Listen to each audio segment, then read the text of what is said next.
Okay, hello everyone. Thank you for joining us today for our webinar. And today we are going to be talking about preparing your sales team with the snapshot. So kind of going over some things that might be said while you're going over the snapshot and kind of how to get around those, kind of speak to that.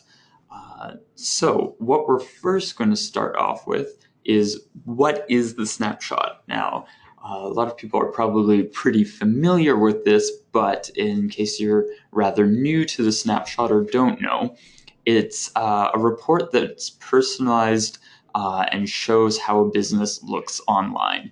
It compares a business's online presence to another in the industry and signals which ones are interested in digital solutions. So really, it's just that personal report that shows how a business looks online.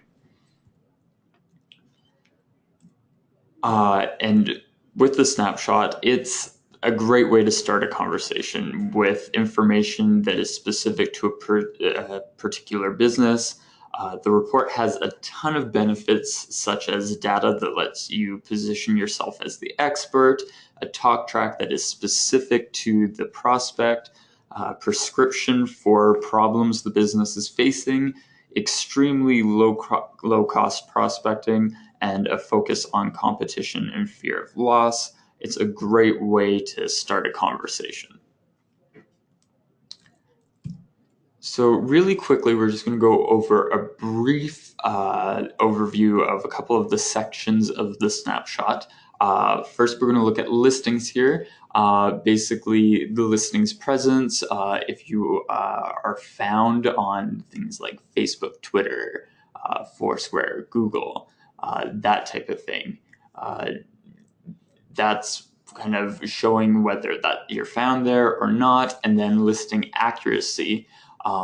Is your listing accurate? Is the phone number, that kind of information, able to be found?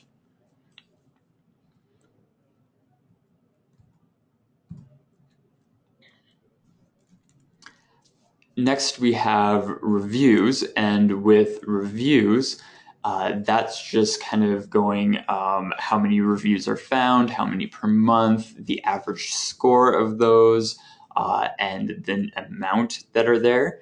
So with average review score, that obviously you want that to be higher. So if there isn't anything there, or if it's quite a low number, that's definitely something to speak to. And then you also have social, so that would be, or sorry, you also have website there, and that is the speed, kind of the user experience, kind of goes into a bunch of technical details about websites and what kind of things they should be looking at. But what about when the snapshot report is wrong? So some things that can happen, the data is bad, the score is already great, the social data is missing, the website score is horrible. These are things that you might come up when going over the snapshot report. And these are some pretty common objections and the biggest blockers. So we can kind of tackle these here. So the first one we're going to go over is the data is bad. So commonly heard when the anchor NAP data we find doesn't agree with the business. What is actually happening here is the most common data wins. So the way you can explain this is why this information is showing, and then update the snapshot by editing the NAP data. When we bulk generate snapshot reports and let the system find the information like street address and website, we scrape the internet for repeating information and select the data that is most common. If Snapshot has bad anchor data, it means that the internet has bad data on that business, and this business needs help with listings. So a score that's already great. It's commonly heard when a business receives A's or B's across some or all of the areas of the report. What is actually happening? The business understands how important their virtual doorway is. And the best way to use this is congratulate the business and angle towards maintaining the rank. A business that scores well against their competition knows how important the virtual doorway is, and has likely invested a lot into establishing their presence. This is a great piece to talk about how they're doing so well. The work is likely taking up a lot of their time, though, and they could benefit from either offloading the work or using a tool to simplify that process. Emphasize that the business should be focusing on what they do best, growing their core business. This is also a good opportunity to utilize a fear of loss argument. Businesses who are doing well need to stay vigilant and continue surpassing their competition. Now, the social data is missing. This is commonly heard when you know the business has a Facebook page, but the report didn't find it. What's actually happening, the Facebook page might have geographic or age-based limits imposed on it. And how to use this is kind of asking about their strategy behind the decision. So the Snapshot Report finds publicly available information on Facebook, so businesses that limit their page to being found on certain locations or by certain age groups will not only be found by anyone they will not be found by anyone else searching outside of those criteria.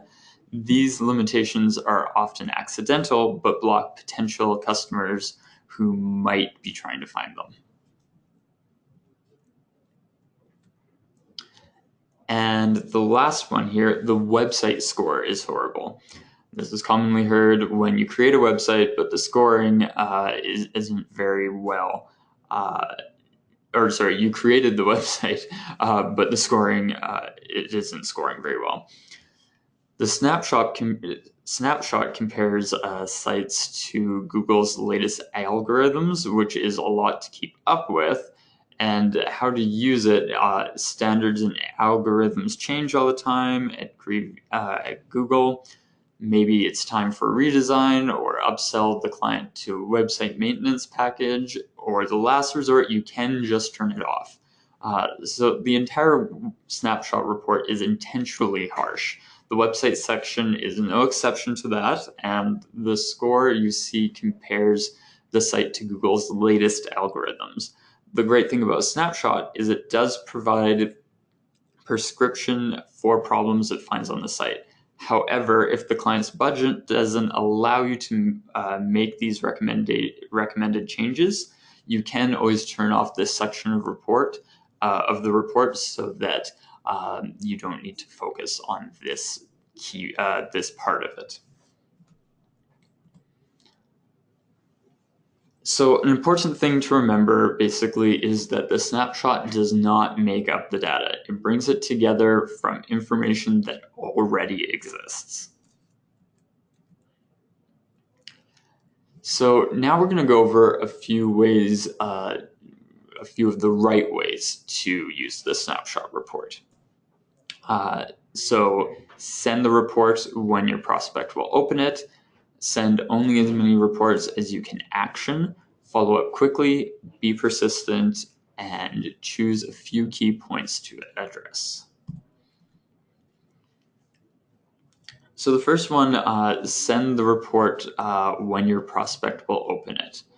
Our own marketing team found that within our market, we saw the best results Monday and Tuesday evenings. This is going to vary depending on the industry that you are prospecting to. So ideally, I recommend trying some batches at different times to see what works best for you.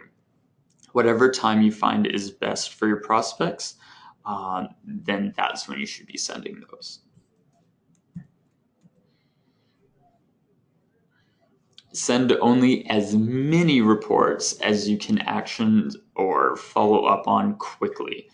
It is extremely important that you are able to follow up quickly and when people receive and view your emails.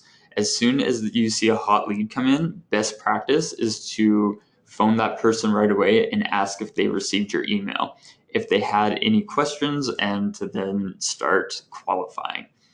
At Vendasta, we put a cap of 500 leads per sales rep. The average business person sends and receives about 115 emails a day. If a business only relies on email to reach out, they run the risk of getting ignored or lost in a cluttered inbox.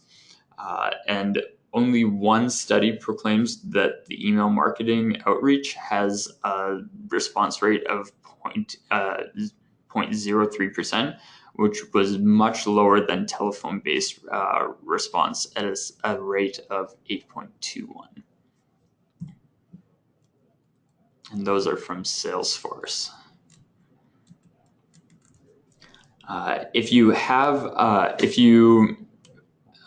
So the next is to be persistent.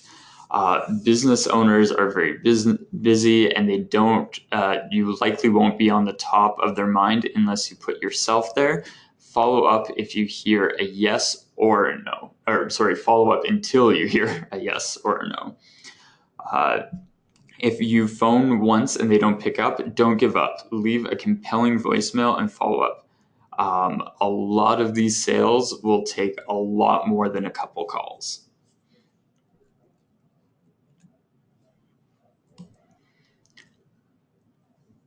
And finally, choose a few key points to address. The Snapshot Report is a 7-page report with a ton of great information. However, you might find that you need to slow down. When you do look at that presentation, you want to select a few or even just one area of the snapshot to focus on. Build a story and make it really clear to them what the report is saying, why it matters, and what you can do to help. Leaving with just one really clear idea is way better than sending them away confused or with too many compelling ideas to think about. So those were kind of our key points of what to say when the conversation isn't quite going the way you're looking for it to, and also kind of how to use that snapshot best. That is everything for our webinar today, and we look forward to having you guys join us next week. Thanks.